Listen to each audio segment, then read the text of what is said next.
Bonjour à tous et bienvenue sur Event. Aujourd'hui, on se retrouve pour parler caméra embarquée avec les nouveaux modèles de chez Shotcam.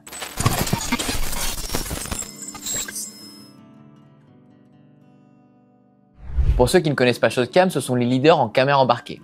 Shotcam, ils font surtout des produits assez compacts qui vont venir se mettre sous le canon et qui vont pouvoir filmer et visualiser par la suite vos tirs. Dans de nombreux pays, ce sont des produits qui sont très souvent utilisés. Déjà de une parce que ça permet de faire un souvenir, mais c'est pas la principale raison. La principale raison elle est surtout pour analyser le tir et voir si des animaux vont être blessés mortellement. C'est très pratique si on a des chiens de sang, on peut voir où est-ce qu'est précisément l'impact de la balle et ainsi pouvoir estimer la blessure de l'animal et faire la recherche en conséquence. C'est aussi quelque chose de très instructif. Vous allez pouvoir la mettre sur votre arme, qu'elle soit rayée ou lisse, et pouvoir comprendre et corriger vos tirs lorsque vous faites du sanglier courant ou du ball-trap. Vous allez pouvoir voir vos défauts comme des coups de doigt, des coups de carabine qui vont être trop bas, trop haut, trop devant, trop derrière, et idem pour ce qui va être au fusil. Ainsi, vous serez capable de visualiser vos erreurs et de les corriger pour vous améliorer dans vos tirs. Aujourd'hui, Shotcam arrive avec deux nouveaux modèles. On va avoir le Shotcam Génération 4 et la Shotcam Génération 4 Mini. Et pour cela, je vous propose qu'on fasse un déballage de ces deux produits tout de suite. Et on attaque tout de suite par la Shotcam Mini. Vous allez voir, c'est quelque chose de très compact. Hop. Voilà, donc on a quelque chose de tubulaire directement avec la fixation qui est prévue pour le calibre 12. On va avoir quelque chose qui est plus petit que les anciens modèles, je pense notamment à la génération 3. Un petit capuchon qui va vous permettre de venir protéger la lentille qui va permettre de filmer. Et derrière, on va retrouver le bouton d'action qui va vous permettre de lancer la caméra et de rentrer un peu plus dans les menus. Et en comparaison, on va regarder aussi ce qui la différencie de la Shotcam Génération 4. Dans mes mains, j'ai les deux Shotcam Génération 4, la 4 classique et la 4 mini. On voit que celle-là est beaucoup plus petite, beaucoup plus compacte. Je vous les mets comme ça. On s'en rend compte. On a 150 grammes pour celle-ci contre 220. C'est une différence qui est légère, mais qui a son importance. Si notamment vous faites du ball-trap ou de la chasse au petit gibier à l'étranger, vous allez avoir quelque chose de plus léger au bout du canon et c'est aussi beaucoup plus agréable. Pour ceux qui l'utilisent pour la chasse du grand gibier, si vous avez un modérateur de son, eh bien, celle-là, elle pourra aussi convenir parfaitement. La principale différence, ça va être aussi au niveau de l'autonomie. On va avoir une autonomie qui est 3 fois supérieure avec celle-là que la version mini. In fine, avec une autonomie plus faible, la génération 4 mini va être réservée à des chasses plus de court instant. Je pense notamment à des passés au canard. Si vous faites de la chasse au grand gibier, on a besoin d'avoir une autonomie pendant 3-4 heures. Je pense notamment à des battues dans l'Est, par exemple. Partez sur la version normale, au moins elle sera capable de filmer toute la journée. Bon, je vous ai présenté ces deux petits produits. Maintenant, on va voir un peu le contenu de la boîte. Parce que ça vaut aussi le détour, c'est super bien pensé. Allez, je vous montre. C'est directement livré dans un étui rigide avec une petite poignée sur le dessus. On a une fermeture principale qui permet l'ouverture de la boîte. On va retrouver en haut un manuel d'utilisation en français, ça c'est important. Et après, une petite chiffonnette Shotcam, ça c'est plutôt agréable. Ensuite, on a directement notre caméra. On a un petit cordon qui permet de venir la maintenir en position dans l'étui. On va avoir un capuchon de protection. Ça permet de vous protéger la lentille. Ça, vraiment, mettez-le parce que si on a une lentille rayée, ça fait aussi des images de moins bonne qualité. Et après, on retrouve un autre étui de transport. Comme ça, quand vous faites des voyages et que votre Shotcam voyage dans une valise et que vous prenez l'avion avec, prenez l'étui dur. Si vous voulez directement la transporter dans votre sac à dos de chasse, vous avez un étui souple. Dans l'étui souple, on va retrouver plusieurs choses. On va retrouver un second capuchon de protection avant et arrière. On va retrouver une petite mousse cale qui va permettre de venir la mettre au niveau de la fixation pour avoir quelque chose qui se cale mieux. Des vis de fixation. On va retrouver aussi une clé Allen, un adaptateur mural pour venir recharger la Shotcam et bien évidemment un câble de chargement. Ok, on a reçu notre Shotcam, maintenant on a envie de voir un peu comment elle fonctionne. Et bien pour cela, il va y avoir une application à télécharger, l'application Shotcam qui va être disponible sur toutes les plateformes de téléchargement iOS et Android. Vous allez pouvoir ainsi directement venir la télécharger sur votre tablette. Par exemple, nous, on l'a fait juste ici et on va se rendre compte de comment on fait pour la paramétrer et les différentes fonctionnalités. Allez, on va passer directement aux fonctionnalités de cette Shotcam. Pour cela, on se retrouve directement dans la tablette. On a téléchargé l'application et on va voir comment on fait pour la connecter. Je rentre dans l'application Shotcam et on va me demander de venir connecter ma Shotcam. Pour cela, c'est très facile. Derrière, on a le bouton d'action. Donc là, il y a une petite protection en plastique. Ça va permettre de venir faire un cache humidité. Si vous voulez l'enlever, hop, il suffit juste de venir le dévisser. Et on aura ainsi accès au bouton d'action, au petit port USB-C de recharge et aux 2 diodes qui vous indiqueront sur quel menu et sur quel mode est la caméra. Je remets mon bouchon et on part. Donc quand vous êtes ici, vous allez devoir appuyer pendant 3 à 5 secondes sur le bouton d'action de la caméra. Ça va tout simplement la lancer en mode Wi-Fi et on va pouvoir venir directement la connecter avec la tablette. On y va. 1, 2, 3, 4, 5. Et là, j'ai 2 diodes jaunes qui sont là, une qui clignote. Ça veut dire que ma caméra est en train de rechercher la connexion Wi-Fi. Pour cela, je clique sur Connect Shotcam. Ça me lance dans mon recherche Wi-Fi de mon appareil. Je vois Shotcam qui apparaît. Je clique sur Shotcam. Ça vient tout simplement se connecter, pas besoin de mot de passe. Une fois que la connexion est réussie, je retourne sur l'application Shotcam et voilà, je suis directement connecté avec ma caméra. Si je fais test mode, on va pouvoir voir, hop, le studio dans lequel on est. Je vous fais un petit tour d'horizon. On a vu Arthur. Et on a aussi la petite croix qui nous permet de faire le calibrage de l'image. Bon. Ça, on est OK. On peut voir notre image en direct. Maintenant, on va rentrer un peu plus dans les détails. Je sors du menu et je retourne là-dessus. Je remets mon petit bouchon. Et là, je vois aussi que mes diodes, elles ont changé de signal. Le signal vert avec la diode qui clignote, ça veut dire que ma caméra est allumée et est connectée via le Wi-Fi. Donc ça, c'est une bonne indication. On n'est pas toujours obligé d'avoir le téléphone devant soi ou la tablette. Juste avec les diodes, on connaît l'état de fonctionnement de la caméra. Bon, une fois que notre caméra est connectée à l'application, on va pouvoir venir régler les différents modes. Pour cela, je vous invite à vous rendre dans Settings. Et là, on va pouvoir configurer ce que l'on va faire avec la caméra. Tout simplement, on va pouvoir venir configurer si on fait du ball trap, il faudra mettre le mode clé. Si on va tout simplement faire de la chasse au petit gibier, il faudra mettre Flying Bird. Ou alors, si vous allez faire de la chasse au grand gibier, vous pourrez mettre Ground Game. On va aussi avoir un mode qui va être Paper Target. Ça, c'est pour ceux qui vont faire du tir sur cible. Et la caméra soit aussi capable de vous filmer et d'être calibrée pour le tir sur cible.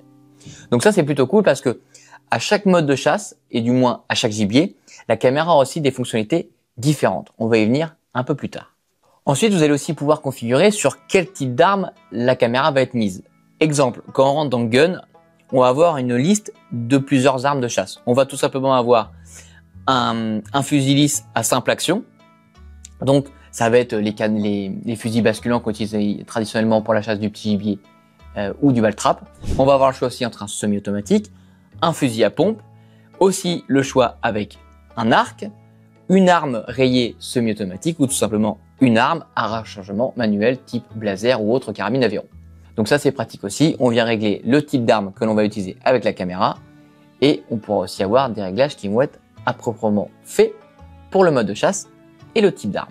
Troisième menu, ça va être aussi le réticule. On va pouvoir choisir soit la croix rouge qui est de base dedans. On va pouvoir aussi venir mettre une croix verte, tout simplement aussi un red dot style point rouge classique pour ne pas citer de marque.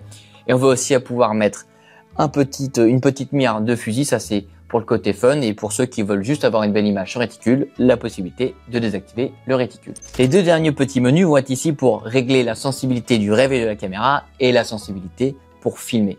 Ça, c'est vraiment vous qui voyez. Si vous voulez quelque chose qui soit prêt à filmer au moindre mouvement de la caméra, vous pouvez venir dans ces menus pour les régler.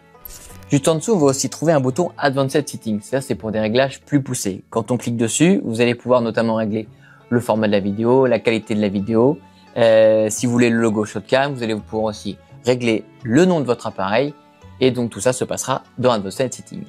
Tout à l'heure, je vous le disais, en fonction du type de chasse que vous allez pratiquer, vous allez pouvoir donner à la caméra différentes fonctionnalités. Et la première fonctionnalité va être ce qu'on appelle le mode d'enregistrement furtif. Ça va être pratique pour des chasses où on cherche un peu le contact proche du gibier. Je pense notamment à la chasse à l'approche où on n'a pas forcément le temps d'appuyer sur la caméra. On a besoin d'avoir quelque chose qui filme en continu et que ce soit prêt tout de suite. Pour cela, il va falloir commencer caméra éteinte et appuyer 2 fois rapidement sur ce bouton. On va voir une diode verte et une diode bleue qui va clignoter. Ça signifiera que le mode d'enregistrement continu est lancé. Sur la Gen 4 Mini, on aura 1 heure d'autonomie. Sur la Gen 4 classique, on pourra aller jusqu'à 2 heures d'autonomie.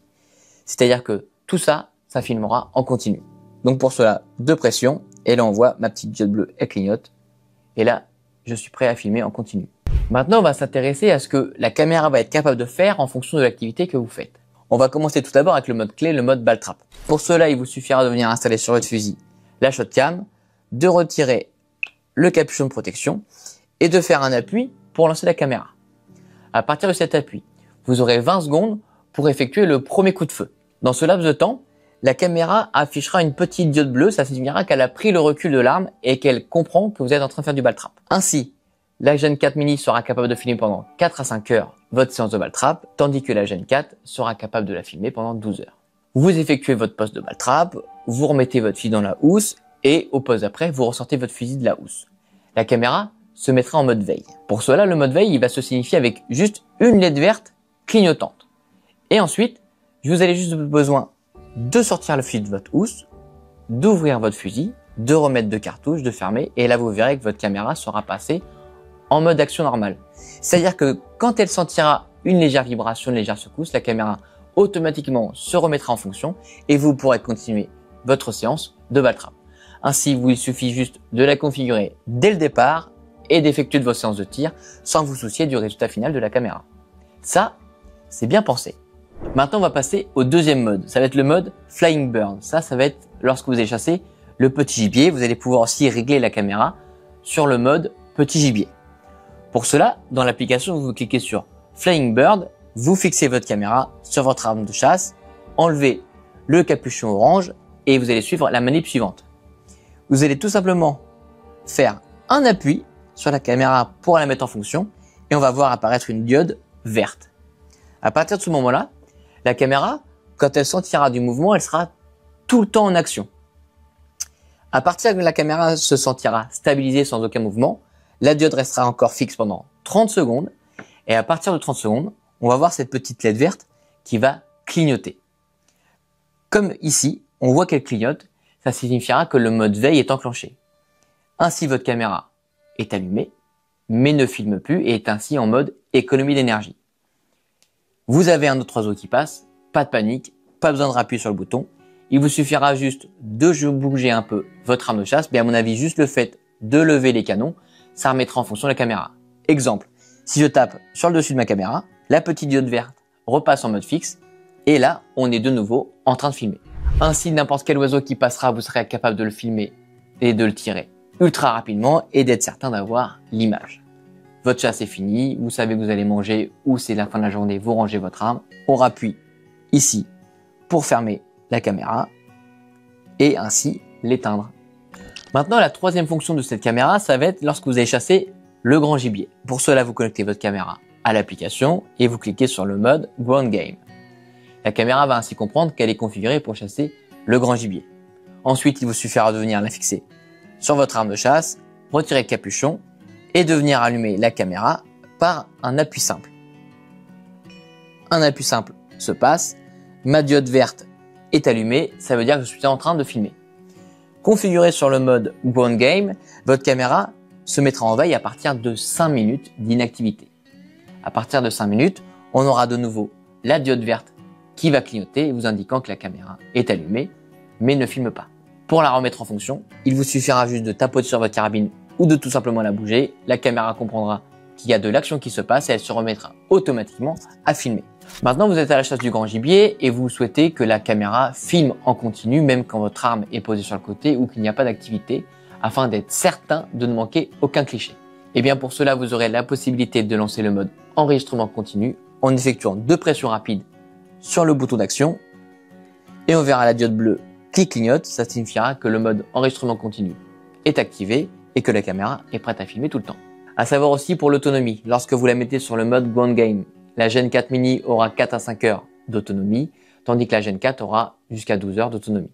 Il y a aussi quelque chose à savoir, c'est que la caméra ne va pas filmer le décor tout le temps. Ça ne va pas être une action cam style les GoPro ou les autres marques. Ça va vraiment être une caméra qui va venir filmer. Exemple, pour le mode Clay Target, la caméra se mettra en mode veille à partir de 20 secondes d'inactivité. Par contre, lorsqu'elle détectera un recul, elle filmera 2 secondes avant le tir et 1 seconde après le tir afin de vous donner la section précise du tir du plateau. Si vous avez un doublé par exemple et que ces tirs s'effectuent à moins de 5 secondes d'intervalle, eh bien vous aurez sur la même bande vidéo les 2 plateaux. Idem pour le mode Flying Bird, lorsque vous chassez le petit gibier, au bout de 30 secondes d'inactivité, la caméra se met en mode veille, elle détectera automatiquement le recul et vous sauvegardera le clip vidéo 3 secondes avant le tir et 3 secondes après le tir. Pareil, si vous avez la chance d'effectuer un doublé et que ces oiseaux sont dans un laps de temps rapproché, eh bien, vous aurez la chance d'avoir sur la même bande vidéo les 2 tirs. Et idem pour le dernier mode, le mode Go On Game, la caméra se mettra en veille à partir de 5 minutes, elle détectera aussi automatiquement le recul, vous aurez 15 secondes de vidéo qui sont prises avant le recul et 15 secondes après, afin de vraiment avoir la séquence parfaite lorsque les animaux arrivent à votre poste et que vous tirez. Idem, si vous avez la chance dans les 10 secondes suivant le recul de tirer un second animal, vous aurez exactement la même vidéo avec les 2 tirs. Ensuite, pour ce faire, une fois que vous êtes de retour à la maison et que vous souhaitez voir vos vidéos, deux façons, soit directement via l'application ShotCam, vous pouvez visionner vos vidéos et les télécharger directement sur votre smartphone, ou bien via un ordinateur portable et le câble de charge, vous mettez le câble sur votre PC et vous pouvez extraire directement de la ShotCam les images. Et voilà, on vous a présenté tous les spectres qu'il était possible de faire avec cette Gen 4 et cette Gen 4 Midi. On a aussi vu toutes les fonctions sur l'application, tous les modes de chasse qu'il était possible de configurer à l'intérieur afin d'avoir la bonne sélection vidéo et la bonne prise vidéo en fonction de l'activité que vous faites. Dans une prochaine vidéo, je vous donnerai rendez-vous pour la fixation sur une arme de chasse lisse et une arme de chasse rayée. On fera aussi le calibrage de la ShotCam. Cette vidéo de présentation de ce produit touche maintenant à sa fin. J'espère que vous avez pris un grand plaisir à la regarder. Je vous mets le lien produit de la ShotCam Génération 4 et ShotCam Génération 4 Mini directement en description. C'est bien évidemment en ligne et en stock sur Revohunt. Si la vidéo vous a plu, je vous invite à nous mettre un like, une question sur ces appareils ShotCam. Ça se passe directement dans les commentaires. Pensez à vous abonner, à partager la vidéo avec vos amis. Activez aussi la cloche pour ne manquer aucune des prochaines vidéos. On est présent sur les réseaux sociaux comme Facebook et Instagram. Les liens sont juste ici. On vous mettra très prochainement du contenu avec ces 2 petits bijoux. C'était Jules pour cette vidéo et moi je vous dis à très vite sur revohunt.com.